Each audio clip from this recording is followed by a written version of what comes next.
nos deverizinhos de casa aí, né? Deixei alguns para que vocês pudessem ler.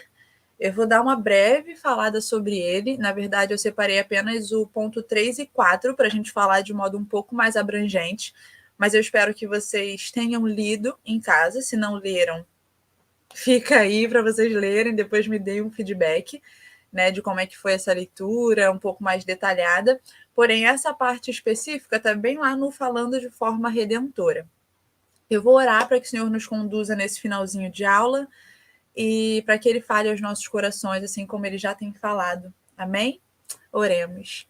Senhor, nós te agradecemos porque estamos aqui nessa noite dispostos, desejosos a ouvir a sua palavra aos nossos corações. Por favor, ó Deus, assim como oramos no domingo, clamamos mais uma vez, transforme o nosso coração, transforme a nossa comunicação, para que venhamos a falar, transmitindo graça uns aos outros e refletindo a sua glória. Em nome de Jesus oramos e pelo poder do Espírito Santo fazemos. Amém. Bom, lá no dever de casa, que eu deixei para vocês lerem e tudo mais, no ponto 1, a gente começava a destrinchar ali Gálatas 5, dos versos 16 até o verso 17, em que vai nos trazer a questão de que a nossa fala redentora ela deve começar por reconhecer a guerra interior. O que é esse reconhecimento da guerra interior, Samara? A gente, por vezes, ataca as pessoas na nossa comunicação, seja em reuniões, seja num encontro de discipulado, seja numa reunião de amigos ou coisas desse tipo, porque a gente se esquece, a gente perde a consciência de que há um conflito interior acontecendo. E aí a gente começa a atacar as pessoas, ao invés de atacar aquilo que está dentro do nosso coração, que é o nosso próprio pecado, que é a nossa amargura, a nossa ira, a gritaria dos nossos corações, o nosso orgulho exacerbado. E esse é o problema número 1. Nós nos esquecemos de que a guerra na nossa comunicação é uma guerra que começa lá dentro do nosso coração. E aí a gente parte para o exterior, para o externo, e começa a atacar as pessoas do lado de fora. Então, sempre que você se ver numa posição em que eu estou mais ali batalhando com o outro, você precisa se lembrar que você se esqueceu onde começa a guerra. A guerra das palavras começa no seu e no meu coração. Não está no outro e no pecado do outro, mas começa ali dentro do seu coração, muito mais inclinado a fazer guerra com a outra pessoa do que contra os seus próprios pecados. Em Gálatas 5, no versículo 16, vai dizer o seguinte: digo, porém, o seguinte: vivam no Espírito e vocês jamais satisfarão os desejos da carne, porque a carne luta contra o Espírito e o Espírito luta contra a carne, porque são opostos entre si, para que vocês não façam o que querem. Então, aqui nos versículos 16 e 17, nos evidencia onde é essa guerra. É interior. Então, não adianta fazer guerra, esbravejar com quem está lá fora. Não vai adiantar, não vai transmitir graça, como nós batemos tanto na tecla de Efésios no capítulo 4. Quando a gente fala aí desse ponto 2, trabalhando de forma muito rápida, a gente vai defender aí o ponto de que, ainda nessa questão interior, a nossa fala precisa passar por um autoexame, precisa a nossa comunicação passar por um autoexame. E aqui um grande PS, toda vez que nós falamos sobre comunicação, nós estamos falando inevitavelmente não apenas do que eu falo, do que eu verbalizo, mas eu estou falando também das minhas caras e bocas, das minhas expressões faciais, das minhas expressões corporais, tudo aquilo que eu comunico para fazer questão de marcar as pessoas com um olho que vira, uma fala cruzada, que não glorifica a Deus em nenhum nível. Então, a comunicação ela vai muito além daquilo que a gente verbaliza, mas daquilo que a gente está construindo dentro do nosso coração também. E aí, quando eu falo desse ponto 2, a gente precisa se lembrar dos desejos conflitantes do nosso coração, né? A gente pode desejar ali avaliar a culpa ou nos livrar da nossa responsabilidade fazendo simplesmente o contrário. Quero, trabalhando ainda a vingança, como nós falamos na nossa aula, eu começo o outro me magoou, então eu respondo com uma mágoa também. Eu quero magoá-lo também. Eu quero marcá-lo magoando, ferindo, fazendo com que ele sofra o mesmo que ele me fez sofrer, porque afinal de contas ele me falou atravessado, ele falou mais alto comigo naquela reunião, parecia que ele estava me atacando diretamente, quando na verdade eu não reparei que eu simplesmente me senti amarga, eu me senti com muito ódio em relação a alguém, porque eu simplesmente estava cedendo aos desejos da minha natureza pecadora. Então, eu ouvia os meus desejos de fazer assim, falar assim, fazer assim com o rosto, fazer assim com os olhos, e eu respondi aquilo. Quando o Senhor me chama a agir de forma consistente com aquilo com o qual Deus está fazendo no meu interior, e não cedendo à natureza pecadora enquanto eu falo. Eu preciso fazer guerra intencional contra os meus desejos pecaminosos. Eu preciso sempre de um autoexame antes de falar. Sempre antes de me posicionar, sempre antes de falar alguma coisa, eu preciso examinar, pelo poder do Espírito, o meu coração. O que está acontecendo? Por que eu quero falar isso? Por que eu quero falar dessa forma? Por que eu quero me posicionar sempre? Por que eu quero ter sempre a última palavra? Por que eu quero sempre que as pessoas aceitem aquilo que eu tenho para dizer e concordem comigo? Por quê? Todos esses porquês devem estar diante de nós, porque muitas das vezes a nossa fala só está sendo um reflexo, um vestígio da minha natureza, do meu desejo pecaminoso de ser aceito, de ser respeitado, de ser ouvido. E isso precisa entrar no eixo. E que eixo é esse? No eixo espiritual. E a gente entra no ponto 3, né? Que a gente vai trabalhar lá o versículo 25 de Gálatas 5. Falar de forma redentora, obrigatoriamente, meus irmãos, significa falar de acordo com o Espírito. Como eu coloquei aí, nós devemos ter uma comunicação coerente com o trabalho que o Espírito tem feito em nós. Então, prestem atenção. Eu preciso falar de tal forma que reflita aquilo que o Espírito tem feito no meu coração. Não tem como desvencilhar isso. Não tem como falar, não, a minha fala nesse momento foi uma fala mais neutra. A gente vai ver isso melhor daqui a pouco. Mas a nossa comunicação deve ser coerente com aquilo que o Espírito tem feito em nós. O Senhor nos chama para sermos coerentes e consistentes, cristãos consistentes, com fala consistentes, no ambiente em que ele nos colocou. Então não faz sentido eu simplesmente esbravejar e surtar ou coisas do tipo, porque não? Se ele me colocou naquele ambiente em que as minhas ideias estão sendo confrontadas, em que as pessoas estão ali me falando o que eu devo fazer, eu devo me lembrar que o Senhor me chamou para glorificá-lo, para ter uma fala consistente com aquilo que ele me chamou naquele momento, diante daquelas pessoas. As situações da minha vida, elas não podem servir de oportunidades para que eu possa pecar mais ou para que eu possa esbravejar a minha natureza pecaminosa, mas como eu falei, deve servir de palco para a glória de Deus. As minhas dificuldades da vida, as circunstâncias difíceis, elas não são obstáculos para o desenvolvimento do fruto do Espírito. Não faz sentido eu falar, não, é porque naquele momento ali, não. As minhas oportunidades de ver crescer os frutos do Espírito é exatamente nos momentos de embate, onde eu posso olhar e falar, caramba, olha o que Deus tem feito. Olha o modo com o qual eu devo responder. Deve ser de acordo com o versículo 25. Dê uma olhada. Mas o fruto do Espírito é amor, alegria, paz, longanimidade, benignidade, bondade, fidelidade, mansidão, domínio próprio. Do versículo 24, perdão. E os que são de Cristo Jesus crucificaram a carne com as suas paixões e os seus desejos. Agora, versículo 25. Se vivemos no Espírito, andemos também no Espírito. Não faz sentido eu falar, vivo no Espírito, mas falo de acordo comigo mesmo. Vivo no Espírito, mas na hora de me comunicar, na hora de me expressar, eu me expresso do modo com o qual eu acho que é mais adequado para aquela situação. Aquela pessoa precisava ter uma cara mais firme minha, precisava ter uma cara mais fechada, porque afinal de contas ela agiu assim, assim, assado. E com isso eu falo, aquela pessoa precisava que eu fosse vingativa com ela. Vamos dar os nomes aos bois. Aquela pessoa precisava da minha vingança. Aquela pessoa precisava da minha justiça própria. Faz algum sentido falar dessa forma? Não, não faz. Porque nós devemos marcar as pessoas com os frutos, com o fruto do Espírito Santo. E não com as minhas marcas que eu quero deixar nelas, né? Como nós anteriormente já falamos e já batemos nesse ponto.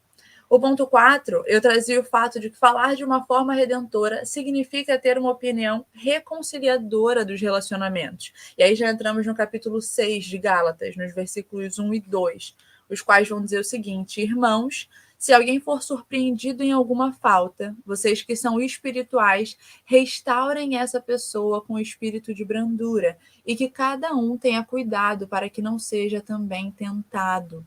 Levem as cargas uns dos outros e assim estarão cumprindo a lei de Cristo.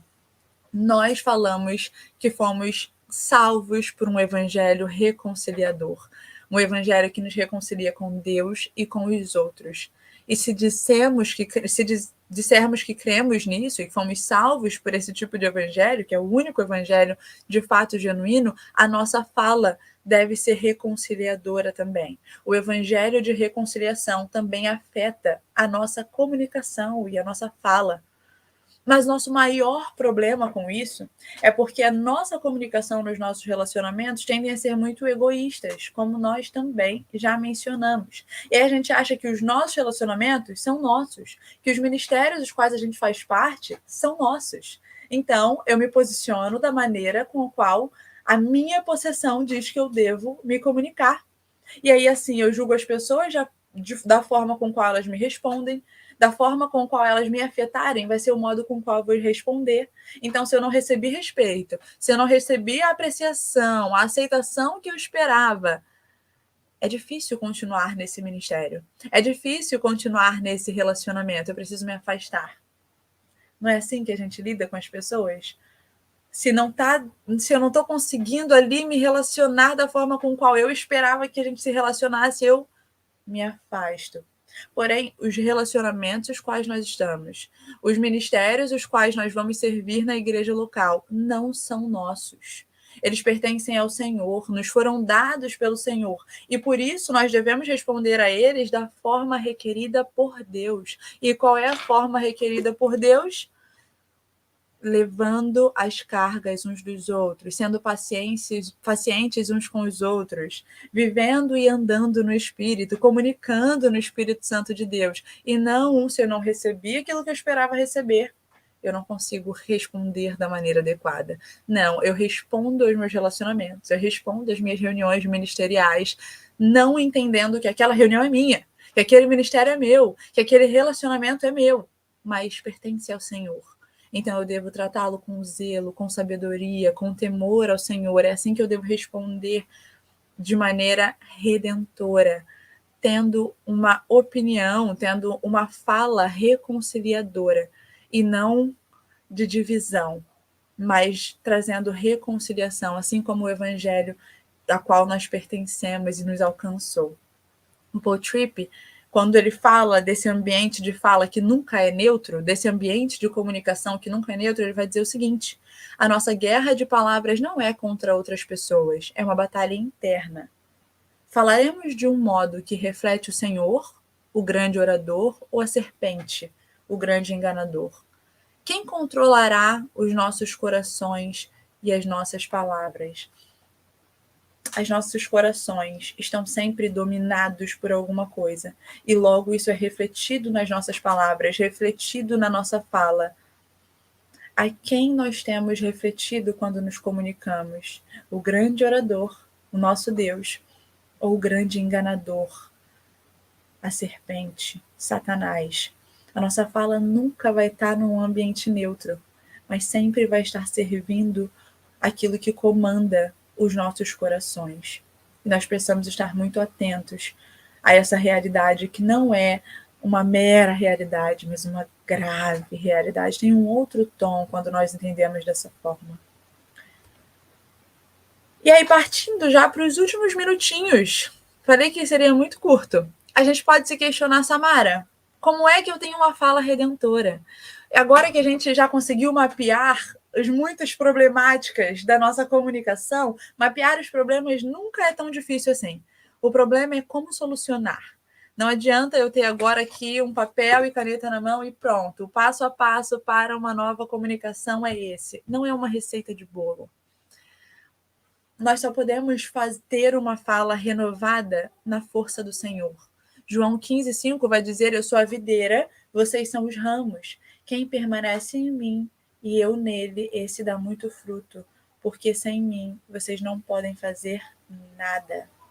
Não podemos ter uma nova agenda para a nossa comunicação enquanto não estivermos firmemente enraizados e alicerçados na videira que é Cristo Jesus. Não existe, não há possibilidade de fazermos isso longe do Senhor. Você pode ter todo um esboço de como você deve falar, quais palavras, quais. Isso não vai fazer nenhum sentido se você não fizer isso em resposta à sua filiação, porque eu estou em Cristo Jesus, porque eu sou imitador de Deus, como nós vimos em Efésios 5 no domingo. Então eu respondo, vivendo, falando como embaixador de Cristo Jesus, como um imitador de quem Deus é. Nós só vamos falar de forma redentora. Nossa comunicação só vai ser transformada quando nós fizermos todas essas coisas. Falarmos, nos comunicarmos, refletindo a nossa consciência de quem nós representamos. E aí é o momento que a gente começa a se questionar. Será que isso é algo que passa pela minha mente? Será que isso é algo que eu me questiono enquanto eu falo? Será que as minhas falas representam mais os meus ideais, as ideias que eu quero defender, ou representa aquele a quem eu estou ligada, aquele a quem eu estou ligado, que é o Senhor Jesus Cristo? A agenda que o Senhor nos dá mediante o Evangelho é muito maior do que as nossas necessidades horizontais momentâneas. Mas, por vezes, a gente só responde de acordo com as nossas necessidades. Então, se eu quero ser ouvida, eu vou falar mais alto, eu vou esbravejar, eu vou... Quando, na verdade, o Senhor nos chamou para algo muito maior, que é refletir a sua glória. E nós só conseguimos fazer isso à medida com a qual nós nos parecemos com Cristo. E nós só conseguimos nos parecer com Cristo à medida com a qual nós nos relacionamos com Ele. 2 Coríntios 3 vai falar sobre isso, que nós só vamos ser transformados de glória em glória à medida com a qual nós refletirmos no Senhor, nós meditarmos nele, nós estarmos ligados nele.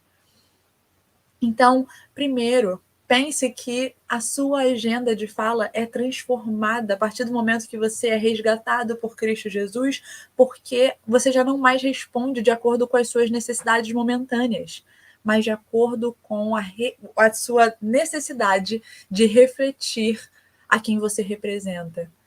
Você deseja representar quem? A quem você tem representado? A sua fala vai refletir isso. Quem você tem representado. E aí, apontando aí para os momentos finais, como eu disse, a gente precisa ter em mente de que a nossa única esperança para as nossas palavras são os recursos de Cristo. As nossas palavras só vão estar ajustadas ao padrão dele se nós usarmos os recursos dele. É na palavra encarnada, em Cristo Jesus, que nós encontramos esperança para as nossas falas renovadas.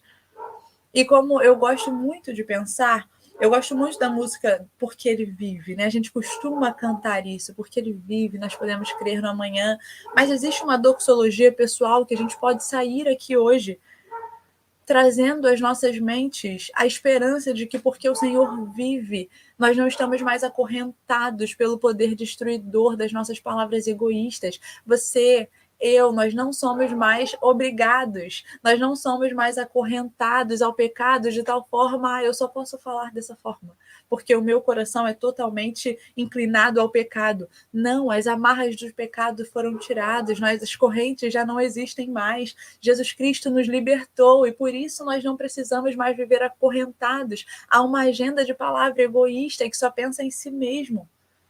A palavra veio, Jesus Cristo encarnou, e por isso nós temos um novo e vivo caminho cheio de esperança para a nossa fala também. Nós não precisamos mais olhar para a nossa realidade pecaminosa de fala e falar, é isso, eu fui criada ouvindo as pessoas falarem dessa forma, eu fui criada falando dessa forma, eu cresci falando assim, assim, assado, eu cresci me posicionando assim, assim, assado. Não, em Jesus Cristo nós temos uma nova agenda para a nossa comunicação. Em Jesus Cristo há esperança para a nossa fala também, para a nossa comunicação também.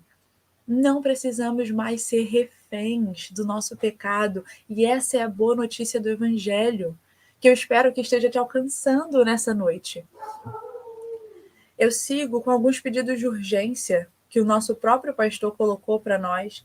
Busque o pastor, busque o seu discipulador, pergunte como a sua comunicação tem trazido graça aos que ouvem. Será que a sua comunicação ela exprime mais reverência e respeito com a posição daqueles com os quais você se coloca? Ou será que exprime mais o seu jeito? Eu sou direto e reto e eu falo assim mesmo? Ou não, eu falo... Não. O que tem sido expresso na sua comunicação? Pergunte às pessoas que estão ao seu redor, aos seus amigos, aos seus familiares, ao seu discipulador. O terceiro ponto é a nossa preocupação em sermos aqueles que falam as palavras de Cristo vai nos levar a procurar o máximo de reparação para com aqueles que porventura nós tenhamos ferido. Pense nas pessoas com as quais você feriu na última semana, no último mês, com as suas palavras, com as suas expressões mal colocadas. Busque reparação. Eu sempre falo sobre isso. O modo com o qual Deus lida com o pecado é com urgência, é com importância. O Senhor trata o pecado a ser vencido, a ser combatido, enviando o seu único filho. Por que nós vamos lidar com o pecado da comunicação com é verdade, eu vou estar mais atenta para que os próximos não busquem reparação. Se você se posicionou de uma maneira errada na última reunião em que você participou, nós temos não só reuniões ministeriais, na nossa igreja nós temos também as assembleias, por exemplo, nós temos diversas ocasiões em que nós podemos não nos colocar bem. Na última reunião com amigos que você teve, com a sua esposa, com o seu namorado, com a sua namorada, como é que você tem se colocado? Busque reparação. Não procure apenas saber se você tem... não, eu acho que eu não tenho tantos problemas com isso. Busque saber. Não fique tentando presumir se você tem dificuldades ou não. Né? Como eu coloquei aqui, a presunção é um orgulho de alguém que acha que sabe... Não, eu posso dizer se eu tenho problemas ou dificuldades com comunicação ou não. Busque saber isso. E, por fim, eu coloquei algumas perguntas para te ajudar nessa reflexão, nessa autorreflexão, nesse autoexame, porque às vezes a gente pode ficar perdido de por onde eu começo esse autoexame. Eu certamente tenho alguma dificuldade com a fala, mas por onde eu começo? Então, eu fiz algumas perguntas dentro daquilo que a gente aprendeu. E a primeira delas é: aonde em sua vida você tem encontrado irritação, frustração, raiva, que revelam muito mais um compromisso com a sua agenda e não com a do Senhor? Aonde você consegue encontrar que você se irrita mais quando você se comunica, que você se sente mais frustrado quando você se comunica? Pense sobre isso. O segundo ponto é: como falo a outros quando eles parecem ficar no meu caminho, impedindo aquilo que eu quero? Como eu tendo a responder quando eu vejo que outra pessoa não está facilitando que as coisas saiam do meu jeito? Né? Eu marquei que você faça dessa forma, você fez de outra. Isso, como é que eu reajo? Como eu falo? Como eu comunico com essas pessoas? Terceiro, o que acontece com a minha fala quando as circunstâncias são difíceis e desagradáveis? Eu percebo que as minhas falas elas vão mudando de acordo com as minhas circunstâncias? Ou, de fato, a minha fala está muito mais compromissada com aquilo que Deus quer para mim, em todos os momentos, né? Ponto 4, você tende a colocar culpa da sua comunicação ruim nas situações? Exemplo, eu falei atravessado, eu me estressei, eu explodi por conta do trânsito, por conta da minha agenda lotada, eu estava muito cansada, né, da minha família ninguém me entende, meus amigos são muito sensíveis, eu estou sem dinheiro, isso acaba me estressando muito, eu estou cheio de conta, e aí eu acabei agindo de forma mais atravessada. O quinto ponto, você tende a colocar a culpa em outras pessoas? É sua esposa, é seu marido, são seus filhos que te estressam muito o dia todo, são colegas de trabalho, são seus amigos, mais uma vez, são seus irmãos da igreja, é o seu pastor que tem um jeito muito assim ou muito assado, é aquele irmão que não sabe expressar corretamente as emoções e isso me irrita, é aquela irmã que não sabe ler muito bem os ambientes e isso também me estressa. Será que eu estou sempre colocando a culpa para o outro quando eu não entendo que é aqui dentro que a guerra não está sendo, de fato, trabalhada da forma que deveria, com o fruto do Espírito? E essas são coisas que nós precisamos refletir. Essas são coisas que nós precisamos questionar ao nosso coração e não deixar passar batido. procure pessoas, eu me coloco à disposição, o pastor está à disposição, as pessoas que cuidam de você, seus discipuladores, as pessoas que te acompanham também estão à sua disposição. Busque essas pessoas, reflita verdadeiramente, honestamente sobre essas coisas. A aula não está tendo nem meia hora. Então, busque parar quando a gente acabar aqui agora, eu já vou orar para a gente terminar. Pare, reflita sobre essas coisas. Pergunte, divida o que você entendeu sobre a aula. Esse é o momento aí, comentem. Não saia simplesmente como, é verdade, aprendi sobre a fala, legal. Não, pense. De fato, reflita. Porque, como eu falei, se você não reflete sobre essas coisas, como a gente estava trabalhando no domingo, você simplesmente não se importa com o modo com o qual ou você tem edificado ou destruído pessoas ao longo da sua vida. Isso precisa parar. Se nós estamos em Cristo Jesus, toda a nossa vida deve ser transformada. Isso precisa ter caráter de urgência para nós. A comunicação não é mais um apêndice, mas reflete o modo com o qual nós temos refletido a Deus para outros. E isso é muito sério para o cristão. Isso é muito sério para alguém que se diz cristão. Eu termino trazendo alguns dos materiais utilizados, que foram muitos artigos. Não usei apenas esse livro, Guerra de Palavras. Esse arquivo, eu não sei se vocês conseguem ver o meu mouse, mas esse artigo aqui eu achei em inglês, ele é muito bom, mas ele é um estudo bíblico, na verdade, mas ele traduz, né? Quem tem aí o Google Tradutor, ele traduz bem naquela ferramenta do Google. Eu usei esse trecho aqui desse artigo e muitos outros artigos que eu posso dividir com vocês e outros trechos que a gente pode dividir juntos. Eu agradeço muito ao Senhor pela presença de vocês aqui, mesmo os que não estão, mas que vão assistir depois. Eu me coloco à disposição para qualquer dúvida, para qualquer esclarecimento que vocês tenham. Calma aí, sair da tela cheia. Eu estava aqui, meu Deus, como é que eu vejo agora? E agradeço muito a todos vocês, mais uma vez, que estão aqui. Bom, eu encerrei a aula por aqui, encerro a aula por aqui. Espero para ver, vou dar uma esperadinha aí por conta do delay para ver se tem alguma dúvida, alguma colocação, algo que vocês queiram ressaltar da aula ou até mesmo acrescentar. Como é que chegou aí para vocês? Temos aí alguns minutinhos. Eu realmente me programei para ter esses 30 minutinhos aqui hoje. E foi certinho, cravado, 30 minutos. Estou dando um tempinho para ver se tem algum comentário, alguém que queira tirar alguma dúvida, se algo não ficou claro. Estou aí no aguardo.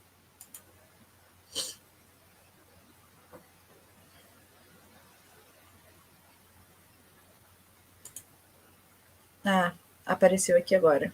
O Alan, glória a Deus pela aula de hoje. Amém, glória a Deus. Eulerzinho também falou, agradeço pela aula. Cada parte foi muito boa. Amém, glória a Deus. A aula toda, gente, a Moreda gravou. Então, quem quiser ter aí acesso à primeira parte da aula, caso não esteve no domingo de manhã, ou caso queira revisitar a aula, a Moreda gravou a primeira parte da aula, e essa daqui vai ficar gravada também. Como eu acredito que já deu tempo aí do delay chegar para todo mundo, né, tendo em vista os comentários do Euler, do Alan, eu vou finalizar a aula com uma oração, agradecendo ao Senhor por Ele ter falado conosco. Como eu bem mencionei, essa parte era bem curtinha, no domingo ficou faltando bem pouquinho mesmo para a gente terminar. E, enfim, agradeço a Deus aí pela paciência de vocês em me ouvirem, tá bom? Vamos ao Senhor em oração, meus irmãos. Oremos. Senhor, te agradecemos muitíssimo, porque oramos no início clamando para que o Senhor falasse conosco, e o Senhor, com toda a sua misericórdia e bondade, falou conosco. Senhor, muito obrigada por isso. Ó Deus, nós clamamos por um coração compromissado com a tua agenda para a nossa comunicação. Liberta-nos, Senhor, das amarras, se ainda existem algumas do nosso coração, amarras pecaminosas, que insistem em nos conduzir de forma pecaminosa, ó Deus, no modo com o qual nos comunicamos uns com os outros. Senhor, perdoa-nos e nos conduz a pedirmos perdão uns para os outros, a nos reposicionar, a nos recolocar diante dos nossos irmãos, diante das pessoas ao nosso redor. Senhor, ajuda-nos, ó Deus, a sermos mais parecidos com seu Filho Jesus Cristo e nos conduz a uma vida que reflete o seu caráter santo, a uma comunicação que reflete a clareza com a qual o Senhor se comunica conosco. Não nos deixe cair em tentação, Senhor, livra-nos de todo mal. Em nome de Jesus, oramos e pelo poder do Espírito. Amém e amém.